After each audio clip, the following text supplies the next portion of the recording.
प्रेममय Shri Shri Thakur परमाराध्य जगज्जननी Shri Shri Burma परम पूज्यपाद जुगाचार्य श्री श्री बर्दा आजिर पूज्यपाद श्री श्री आचार्य देव श्री चरण कमल अनंत कोटि प्रणाम निवेदन करुछि।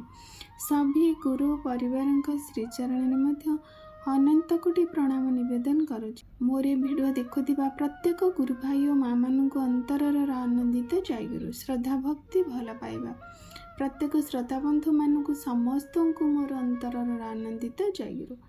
सबुदिन पर आज यही शुभ दिन एक सुंदर वीडियो आलोचना करवा जहाँकि आम मान अत्यंत शिक्षणीय हो आम मान जीवन में बहु काम आसु। श्री श्री ठाकुर को जीवन भितर सी तो प्रत्येकटी कथा प्रत्येकटी माने तांकर लीला थाए मनीष को देखैबा माने मनीष सी जो से सब किछि कर्म से सब निजे से करि जाइछन्ति मनीष को देखैछन्ति आचरण भाव करी आमको से शिखैछन्ति।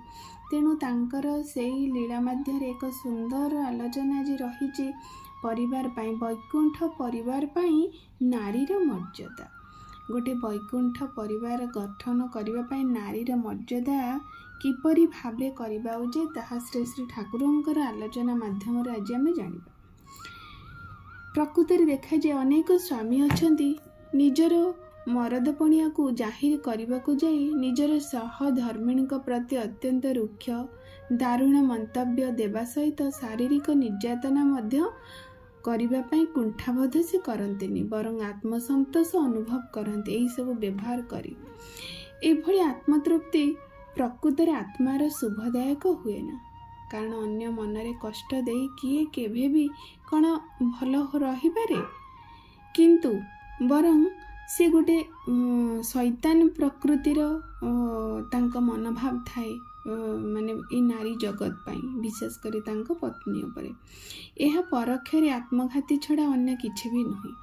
पुरुषर एही भली आचरण रे नारीर मन भितर सराग लोप हो जाए से सहजरे स्वामी हृदय सहित निज अंतर को मिसई पारे ना जहा फल संतान मन मिजाज भितर बहु परिमाण रे बेसामिल फटा दाग चिरदिन पाई रही जाए।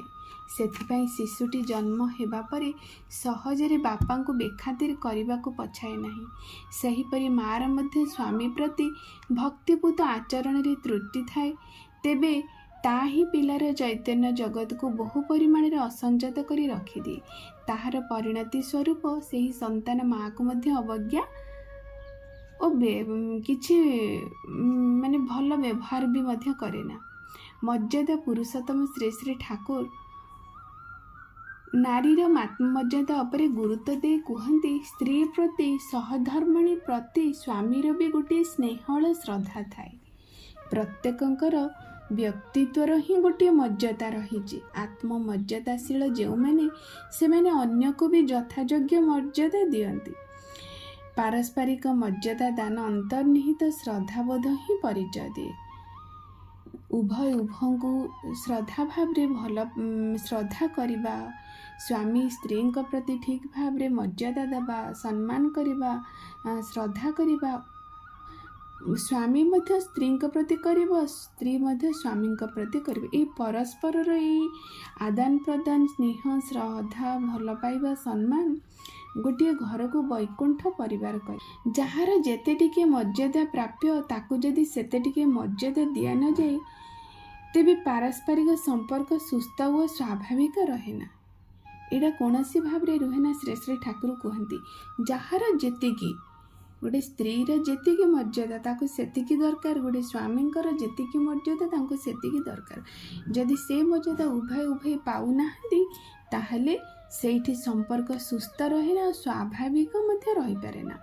अंतरर बंधन भी शिथिल होई उठा चाहे अंतर भीतर स्वामी स्त्री संपर्क तो गोटे अंतरर बंधन जहाँकि दृश्य हुए ना ताहा किंतु आस्ते आस्ते कमी आसे ता जेमती शिथिल हो जाए पतला हो जाए।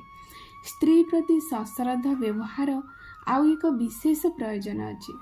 मार स्वामी प्रति मार स्वामी भक्ति देखि संतानर पितृभक्ति जेपरी बढ़े माँ प्रति बापार स्नेहर श्रद्धायुक्त आचरण देखि संतानर मातृभक्ति पुणी सेहीपरि पृष्ठ हुए।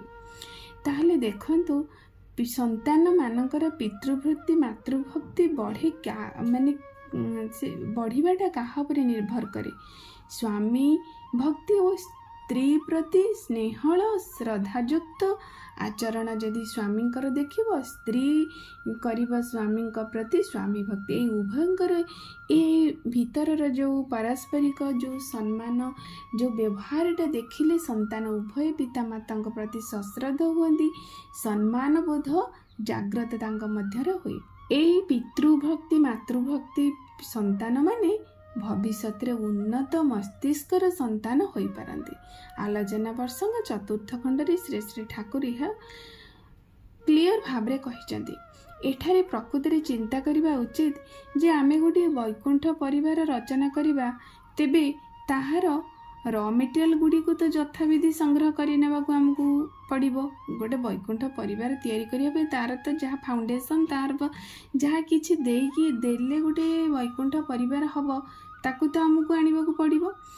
ତାହାର ପ୍ଲାନ୍ ହେଲା କ'ଣ, କିପରି ଭାବରେ ଆମେ ତାକୁ ଠିକ୍ ଭାବରେ ବୈକୁଣ୍ଠ ପରିବାର କରିବା ପାଇଁ କ'ଣ କ'ଣ ସବୁ ଜିନିଷ ଆମ ପାଖରେ ଦରକାର, ସେଇଗୁଡ଼ିକ ଯଦି ଆମେ ନ ଜାଣିବା ତାହେଲେ ବୈକୁଣ୍ଠ ପରିବାର ଆମେ କରିପାରିବା ନାହିଁ। ଯେମିତିକି ଦିଅ କଢ଼ୁ କଢ଼ୁ ମାଙ୍କଡ଼ ଗଢ଼ିବା ପରି ଆମେ ସବୁ ଘର ସଂସାର କରି ଚାଲିଛେ। ଅନେକ କଳ୍ପନା ଜଳ୍ପନା ଭିତରେ ଆମେ ବୁଡ଼ି ନିଜକୁ ଅତି ଚତୁର ଜ୍ଞାନୀ ବୁଦ୍ଧିମାନ ମନେ କରୁ, କିନ୍ତୁ ଗୋଟିଏ ଦୁଇଟି ପିଲା ହୁଏତ ଜନ୍ମ କରୁ, ସେମାନଙ୍କୁ ପାଠଶାଠ ପଢ଼ାଇ ମଣିଷ କରିବା ଆମର ଦାୟିତ୍ୱ ମନେକରି ସେହି ଦିଗରେ ଅର୍ଥ ମଧ୍ୟ ଆମେ ବହୁ ଭାବରେ ବିନିଯୋଗ କରୁ। ସ୍ତ୍ରୀକୁ ଖୁସି କରିବାକୁ ଯେ ଅଳଙ୍କାର ବସ୍ତ୍ର ପ୍ରଭୃତି ଯୋଗାଉ, ସର୍ବାଙ୍ଗୀନ ଉନ୍ନତି ତଥା ପରିବାରର ସୁଖ ସୌଭାଗ୍ୟ ନିମନ୍ତେ ବିଭିନ୍ନ ପ୍ରକାର କାର୍ଯ୍ୟ ଆମେ କରିଥାଉ, କିନ୍ତୁ ସୌଖିନ ଜୀବନଯାପନ ପାଇଁ ମଧ୍ୟ ଖଟ ପଲଙ୍କ ଗଦି ସବୁକିଛି ଆମେ ବ୍ୟବସ୍ଥା କରିଦେଇଛୁ। କିନ୍ତୁ ଯେପର୍ଯ୍ୟନ୍ତ ମର୍ଯ୍ୟାଦା କ'ଣ ନ ଜାଣିଛେ, ସେ ପର୍ଯ୍ୟନ୍ତ ଆତ୍ମମର୍ଯ୍ୟାଦାର ଭାବ ନିଜଠାରେ କିମ୍ବା ପରିବାରର ସଦସ୍ୟମାନଙ୍କ ମଧ୍ୟରେ ସଞ୍ଚାରଣ ହୋଇପାରେ ନା, ଯାହାକି ସଂସାରର ବିପର୍ଯ୍ୟୟର ମୂଳ କାରଣ। ସୁନା ଘର ଚୂନା ହୋଇଯାଏ ଏହି ମର୍ଯ୍ୟାଦା ବୋଧ ଅଭାବରୁ। ପୁଅ ବୋହୂ ଶାଶୁ ଶ୍ୱଶୁରଙ୍କ ମର୍ଯ୍ୟାଦାକୁ ଯେପରି କ୍ଷୁଣ୍ଣ କରନ୍ତି, ସେମାନେ ଗୁରୁଜନ ହୋଇ ମଧ୍ୟ ପୁଅ ବୋହୂଙ୍କ ମର୍ଯ୍ୟାଦାଙ୍କୁ ପାଦରେ ଦଳି ଦିଅନ୍ତି। ଭାବି ନାଗରିକ ବା ଭବିଷ୍ୟତର ଦାୟଦମାନେ ମଧ୍ୟ ଏହି ଦଳା ଚକଟା ଭିତରେ ନିଜ ନିଜର ମର୍ଯ୍ୟାଦାକୁ ହରାଇ ଛନ୍ନ ଛଡ଼ା ହୋଇ ପିତା ମାତା ଜ୍ୟେଷ୍ଠ ଭ୍ରାତା ଜେଜେବାପା ଜେଜେମା ମର୍ଯ୍ୟାଦା କାହାର ମଧ୍ୟ ସେମାନେ ମର୍ଯ୍ୟାଦା ଆଉ ରକ୍ଷା କରିପାରନ୍ତି ନାହିଁ। ଖାଲି ସେତିକି ନୁହେଁ, ଏହି ଆତ୍ମମର୍ଯ୍ୟାଦା ବିହୀନ ସନ୍ତାନ ସନ୍ତତିମାନେ ମଧ୍ୟ ସମାଜର ମାନ୍ୟଗଣ୍ୟ ବ୍ୟକ୍ତିମାନଙ୍କୁ ମଧ୍ୟ ଅବମାନନା କରିଥାନ୍ତି, କାରଣ ସେଇଟା ଆସିଛି ତାଙ୍କ ପରିବାରରୁ। ସେ ଶିଖିଛନ୍ତି ଅମର୍ଯ୍ୟାଦା, ଅନ୍ୟକୁ ଅସମ୍ମାନ କରିବା, ଅନ୍ୟକୁ ଅଟହାସ୍ୟ କରିବା, ଅନ୍ୟକୁ ଠିକ୍ ବ୍ୟବହାର ନ କରିବା ସେ ପିଲାଟି ସେ ଘରୁ ହିଁ ଶିଖିଛି, ଯାହାଫଳରେ କି ତାକୁ ବାହାରେ ପ୍ରୟୋଗ କରିବା ପାଇଁ ତାକୁ କିଛି ବି ଲାଗିବନି। ତେଣୁ କେତେ ଗୁରୁତ୍ୱପୂର୍ଣ୍ଣ ଦାୟିତ୍ୱ ଗୋଟିଏ ପିତାମାତାଙ୍କର ଗୋଟିଏ ପରିବାର ପାଇଁ, ଗୋଟିଏ ସମାଜ ପାଇଁ। ଏମାନଙ୍କ ଆଚରଣ ପ୍ରକୃତରେ ସମାଜରେ କେବେ ବି ଉନ୍ନତି ସାଧିତ ହୁଏ ନା, କି ହେବାର ମଧ୍ୟ ପ୍ରଶ୍ନ ନାହିଁ। ଏମାନେ ଯେତେ ଉଚ୍ଚ ଶିକ୍ଷିତ ହୁଅନ୍ତୁ ନା କାହିଁକି, ମଣିଷ ଭୂଷିତ ସର୍ପ ଭଳି ଅତ୍ୟନ୍ତ ଭୟଙ୍କର ଏମାନେ। ଆତ୍ମସ୍ୱାର୍ଥ ବ୍ୟତୀତ ପରସ୍ୱାର୍ଥରେ ସେମାନେ ଖୁବ୍ ଆନନ୍ଦ ଲାଭ କରନ୍ତି। ଏଇଭଳି କିସମର ବ୍ୟକ୍ତି ଅନ୍ୟଠାରୁ ପାଇ ଖୁବ୍ ଆନନ୍ଦ ପାଆନ୍ତି, କିନ୍ତୁ ଦେଇ ଖୁଆଇବାରେ ଏମାନେ ଖୁବ୍ ଯନ୍ତ୍ରଣା ଅନୁଭବ କରନ୍ତି। ଏଣୁ ଦେବାରେ ସର୍ବଦା ମଧ୍ୟ ଏମାନେ କୁଣ୍ଠିତ ହୁଅନ୍ତି। ସମାଜରେ ସବୁଠାରୁ ବେଶ୍ ଭଲରେ ଅଛି ବୋଲି କହୁ ଚାଲାକିରେ ଉପସ୍ଥାପିତ କରନ୍ତି, ବାସ୍ତବତଃ କିନ୍ତୁ ଏମାନେ ସଦାସର୍ବଦା ଚାହାନ୍ତି ଅନ୍ୟଠୁ ପାଇବା ପାଇଁ। ତେଣୁ ଶ୍ରୀ ଶ୍ରୀ ଠାକୁର ଏହି ଆଲୋଚନା ମାଧ୍ୟମରେ ଆମକୁ ଜଣେଇ ଦେଲେ, ଗୋଟିଏ ବୈକୁଣ୍ଠ ପରିବାରରେ ନାରୀର ମର୍ଯ୍ୟାଦା ଯଦି କ୍ଷୁଣ୍ଣ ହୋଇଯାଏ, ନାରୀର ମର୍ଯ୍ୟାଦା କ୍ଷୁଣ୍ଣ ହେଲେ ତା ମନ ଭିତରେ ଯେଉଁ ସ୍ନେହ ଶ୍ରଦ୍ଧା ଭଲ ପାଇବା ସମ୍ମାନ ସେ ପରିବାର ପାଇଁ ରହିଥାଏ, ତାହା ମଧ୍ୟ ମଉଳିଯାଏ। ସେଇ ମଉଳିବା ଫଳରେ ତା ଭିତରେ ଯେଉଁ ଅସରନ୍ତି ଭଣ୍ଡାର, ଗୋଟେ ନାରୀ ହିଁ ଗୋଟେ ପରିବାରକୁ ଉଚ୍ଛଳ କରେ, ନାରୀ ହିଁ ଗୋଟେ ପରିବାରକୁ ଗଢ଼େ, ନାରୀ ହିଁ ଗୋଟେ ପରିବାର ପାଇଁ ସବୁକିଛି ହିଁ ଗୋଟେ ନାରୀ ପାଖରେ ଥାଏ। ସିଏ କିନ୍ତୁ ଆଉ ସେ ସବୁ ତା ହୃଦୟ ଭିତରୁ ତା ବାହାରେ ନାହିଁ, ମଉଳିଯାଏ, ଯାହାଫଳରେ କି ପରିବାରଟି ସେଇଠି ନଷ୍ଟ ବିନଷ୍ଟ ବିବ୍ରତ ହୋଇଯାଏ। ସମାଜ ସେ ପରିବାର ନିଜ ପାଇଁ ନଷ୍ଟ ହୋଇଯାଏ, ସମାଜ ପାଇଁ ମଧ୍ୟ ସେ ପରିବାର ଏକ କଳଙ୍କ ପରିବାର ବୋଲି ହୋଇଯାଏ। କାରଣ ତାର ଯେଉଁ ସନ୍ତତି ମାନେ ତ ଠିକ୍ ହେବେନି, ଯାହାକି ସେମାନେ ସମାଜର ବି କିଛି ଉପକାର କରିବେନି, ସମାଜର ବରଂ କ୍ଷତି କରିବେ। ତାହେଲେ ଦେଖନ୍ତୁ ଗୋଟିଏ ବାପା ମାଙ୍କର ଭୂମିକା କେତେ ଗୁରୁତ୍ୱପୂର୍ଣ୍ଣ ଏ ପରିବାର, ଦେଶ, ରାଷ୍ଟ୍ର ପ୍ରତି। ତେଣୁ ଶ୍ରୀ ଶ୍ରୀ ଠାକୁର କୁହନ୍ତି, ତୁମେ ସବୁକିଛି ଶିକ୍ଷା କରି କାର୍ଯ୍ୟ କରିବା ପାଇଁ ଯାଉଛ, ଯେଉଁଟାକି ସର୍ବଶ୍ରେଷ୍ଠ ଶିକ୍ଷା, ଯେଉଁଟାକି ଦୁନିଆର ସର୍ବଶ୍ରେଷ୍ଠ କାର୍ଯ୍ୟ, ଗୋଟିଏ ଗୃହସ୍ଥ ଜୀବନ। ସେ ଗୃହସ୍ଥ ଜୀବନକୁ ଯିବା ପୂର୍ବରୁ ଆଉ ଉଭୟ ପିତାମାତା ଆଗେ ନିଜକୁ ସଂଯତ ରଖନ୍ତୁ, ନିଜକୁ ଶିକ୍ଷିତ କରନ୍ତୁ। ମାନେ ଶିକ୍ଷାରେ ଶିକ୍ଷିତ କରନ୍ତୁନି, କୌଣସି ପୁସ୍ତକଗତ ଶିକ୍ଷାରେ ଶିକ୍ଷିତ କରନ୍ତୁ ନାହିଁ, କିନ୍ତୁ ପାରିବାରିକ ଶିକ୍ଷା, ଜୀବନର ମାନେ ଯେଉଁଟାକି ଜୀବନର ଶିକ୍ଷା ଗୁରୁ ଗ୍ରହଣ କରି କିପରି ଭାବରେ ଗୃହସ୍ଥ ଜୀବନକୁ ସୁନ୍ଦର, ସରଳ, ମଧୁମୟ କରି ତୋଳିବେ, ସେ ସବୁ ପ୍ରକାର ଶିକ୍ଷା ନେଇ ଏକ ପରିବାର ଗଢ଼ନ୍ତୁ। ତେବେ ଯାଇ ସୁନ୍ଦର ପରିବାର ହେବ, ବୈକୁଣ୍ଠ ପରିବାର ହେଇପାରିବ। ତେବେ ଯାଇ ସମାଜରେ ଏକ ସୁସନ୍ତାନ ଏହି ପରିବାର ଦାନ ଦେଇପାରିବ। ତେଣୁ ଗୋଟିଏ ନାରୀର ମର୍ଯ୍ୟାଦା କ୍ଷୁଣ୍ଣ ହୋଇଗଲେ ଏ ସମାଜ ଧ୍ୱଂସ ହୋଇଯାଏ।